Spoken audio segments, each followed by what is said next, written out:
नमस्कार friend, myself तक्षा चॅनलवर तुमचे मनापासून खूप स्वागत आहे। आता गरमीच्या दिवसामध्ये बाळ जर 6 महिन्यापेक्षा लहान असेल तर आपण बाळाच्या कोणत्या गोष्टीकडे जास्त लक्ष देणं गरजेचं आहे किंवा कोणत्या गोष्टीची काळजी घेणं फार महत्त्वाचं आहे, तर ही संपूर्ण माहिती व्हिडिओमध्ये आपण जाणून घेणार आहोत। चला तर मग जाणून घेऊया कोणत्या अशा 7 गोष्टी आहेत की ज्याच्याकडे आपल्याला जास्त लक्ष देणं गरजेचं आहे। नंबर 1 आहे डिहायड्रेशन। डिहायड्रेशन म्हणजे बाळाच्या शरीरामध्ये पाण्याची कमतरता होणे। तर बाळाच्या शरीरामध्ये उन्हाळ्यामध्ये पाण्याची कमतरता झाली तर बाळाला अनेक त्रास होऊ शकतात। त्याच्यामुळे आपल्याला लक्ष द्यायला पाहिजे की बाळाच्या शरीरात आपण पाण्याची कमी पडली नाही पाहिजे किंवा बाळाला आपण सतत पाणी द्यायचं। जेव्हा बाळ 6 महिन्यापेक्षा मोठं असेल तेव्हा उन्हाळ्यामध्ये आपण बाळाला पाणी देत राहायचं जास्त प्रमाणात। आपण कसं ओळखायचं की बाळाच्या शरीरामध्ये पाण्याची कमतरता आहे, तर बाळ दिवसभरातून 6 पेक्षा कमी वेळा युरिन पास करत असेल किंवा बाळाचे जे स्किन आहे ती ड्राय पडलेली, बाळाचे लिप्स ड्राय झालेले आहेत, क्रॅक लिप्स झालेले आहेत, याचाच अर्थ असा होतो की बाळ डिहायड्रेट आहे। त्याच्यामुळे बाळाचे लिप्स ड्राय पडत असतात। सोबतच बाळ जर इनॅक्टिव्ह असेल किंवा बाळ एकदम थकलेलं वाटतंय, जास्त खेळत नाही, काय नाही, सतत असं पडून दिसते, हे संपूर्ण जे सिम्पटम्स आहेत ते डिहायड्रेशनचे आहेत। त्याच्यामुळे बाळ सुन्न पडलेलं असतं। तर म्हणून बाळाला दूध पाजा। बाळ फॉर्म्युला मिल्क जर देत असाल तर बाळाला फॉर्म्युला मिल्क वारंवार द्या उन्हाळ्याच्या दिवसामध्ये। सोबतच जर अंगावरचं दूध देत असेल तर प्रत्येक 2 तासाने बाळाला ब्रेस्ट फीडिंग करा। असं नाही की बाळ आपण 2 तासानेच फीडिंग करायला हवं। बाळ जेव्हा जेव्हा दुधासाठी डिमांड करत असेल किंवा रडत असेल तर आपण बाळाला दूध पाजायचं ट्राय करावं। नंबर 2 जे आहे ते आहे वातावरणातील बदल। साहजिकच आहे, आधी आपण नॉर्मल टेम्परेचरमध्ये असतो आणि उन्हाळा लागला की टेम्परेचर एकदम वाढायला सुरुवात होते, उष्णता खूप वाढते, बाहेर खूप असं गरम ऊन असतं, कडकडतं ऊन। या कडकडत्या उन्हामध्ये आपलं चिमुकलं जे बाळ आहे ते आजारी पडण्याचे चान्सेस खूप असतात। त्याच्यामुळे टेम्परेचरमुळे सुद्धा बाळाच्या शरीरावर परिणाम होऊ शकतो। बाळाला डिहायड्रेशन किंवा डायरिया होऊ शकतो। सोबतच बाळाला उलटी होऊ शकते आणि बाळाच्या शरीरावर बॉडी रॅश किंवा घामोळ्या सुद्धा येऊ शकतात।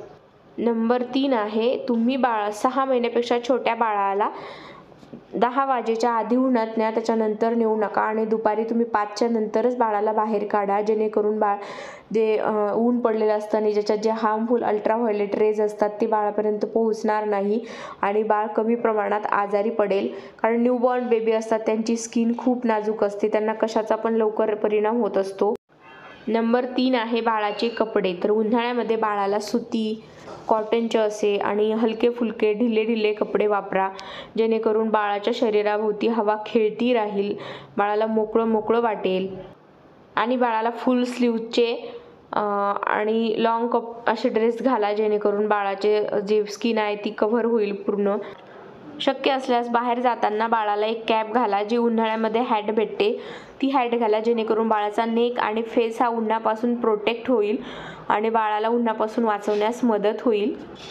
उन्हाळ्यामध्ये बाळाला जास्त टाईट फिटिंग आणि जास्त फॅन्सी कपडे घालू नका, ज्याच्यामुळे बाळाला त्रास होईल असे कपडे वापरू नका। नेक्स्ट आहे बाळाला पडणारे डायपर रॅशेस। तर उन्हाळ्याच्या दिवसामध्ये बाळाला डायपर रॅशेस पडण्याची फार भीती असते, कारण आपण बाळाला सतत डायपर लावून ठेवलं तर बाळाच्या स्किनवर रॅशेस येतात आणि बाळाची स्किन लाल होते।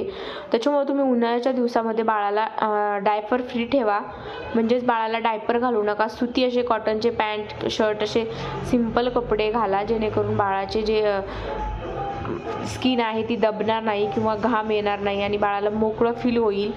बाळाचे डायपर चेंज करताना तुम्हाला एक गोष्ट लक्षात घ्यायची आहे की बाळाचे डायपर चेंज काढल्यानंतर तुम्ही बाळाचा जो पार्ट आहे त्या पार्टला थोडंसं कोमट पाण्याने पुसून घ्या आणि त्याच्यावर नंतर तुम्ही रॅश क्रीम, म्हणजे जेणेकरून बाळाला रॅशेस होणार नाही, रॅश फ्री अशी क्रीम लावा।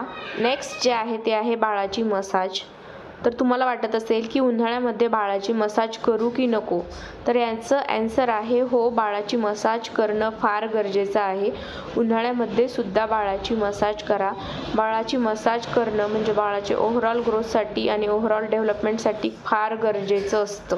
उन्हाळ्यामध्ये तुम्हाला नारियल तेल वापरायचं आहे बाळाच्या मसाजसाठी, जे की जास्त चिपचिप नसेल आणि बाळाची स्किन अशी पिचपिच होणार नाही. म्हणून नारियल तेल हे उन्हाळ्यामध्ये बाळाची मसाज करण्यासाठी अतिशय उत्तम आहे. आणि दुसरी गोष्ट म्हणजे बाळाला मसाज घातल्यानंतर तुम्ही लगेच 10 ते 15 मिनिटांनंतर बाळाला अंघोळ घाला. कारण की मसाजनंतर बाळाचे जे स्किन पोअर्स असतात ते ओपन होत असतात आणि आपण बाळाला तसंच ठेवलं खूप वेळापर्यंत तर त्याच्यामध्ये डर्ट जाऊन बसतं. म्हणून तुम्ही लगेच 15 ते 20 मिनिटानंतर बाळाला अंघोळ घाला.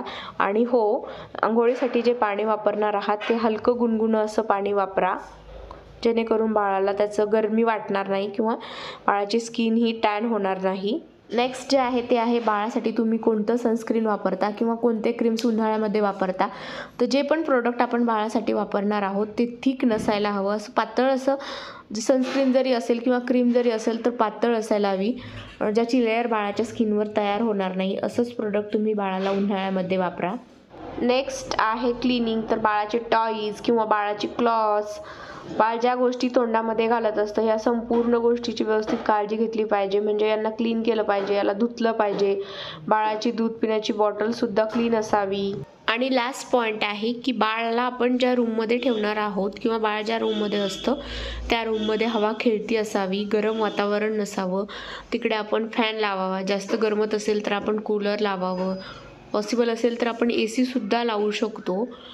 कारण की बाळाचं जी रूम आहे ती थंड राहिली पाहिजे, जेणेकरून बाळाचं जे बॉडी टेम्परेचर आहे ते मेंटेन राहील उन्हाळ्याच्या दिवसामध्ये.